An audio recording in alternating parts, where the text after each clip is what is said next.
Agency ప్రాంతాల్లోని గిరిజనులకు కూటమి ప్రభుత్వం తీపి కబురు అందించింది. ప్రభుత్వ ఉద్యోగాల్లో స్థానిక గిరిజనులకు 100% రిజర్వేషన్ కల్పించేందుకు తమ ప్రభుత్వం కట్టుబడి ఉందని ముఖ్యమంత్రి చంద్రబాబు పేర్కొన్నారు. ఈ మేరకు గిరిజన సంక్షేమ శాఖ అధికారులతో ఈ అంశంపై సమీక్ష నిర్వహించారు. 2000లో ఉమ్మడి ఆంధ్రప్రదేశ్ ప్రభుత్వం జీవో నెంబర్ 3ను జారీ చేసి ఏజెన్సీ ప్రాంతాల్లో గిరిజనులకు 100% రిజర్వేషన్లు కల్పించిందని గుర్తు చేశారు. అయితే 2020లో సుప్రీంకోర్టు ఆ జీవోను రద్దు చేయగా గత ప్రభుత్వం ఈ విషయంలో సమీక్ష పిటిషన్ వేయడంలో నిర్లక్ష్యం వహించిందని విమర్శించారు.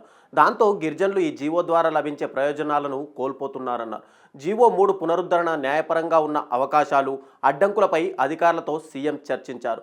ఎన్నికల సమయంలో గిరిజనులకు ఇచ్చిన హామీ మేరకు వారికి మళ్లీ ఆ లబ్ధి పొందేలా చర్యలు తీసుకుంటామని తెలిపారు.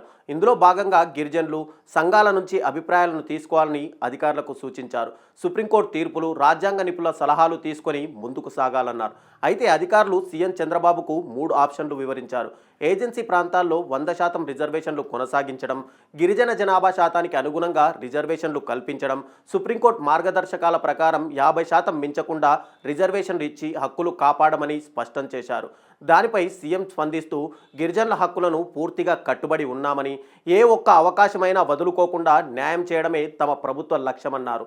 విద్యా, వైద్యం లాంటి రంగాల్లో కూడా ప్రత్యేక కార్యక్రమాలు అమలు చేస్తూ వారి జీవన ప్రమాణాలు మెరుగుపరిచేందుకు చర్యలు తీసుకుంటున్నామని వెల్లడించారు.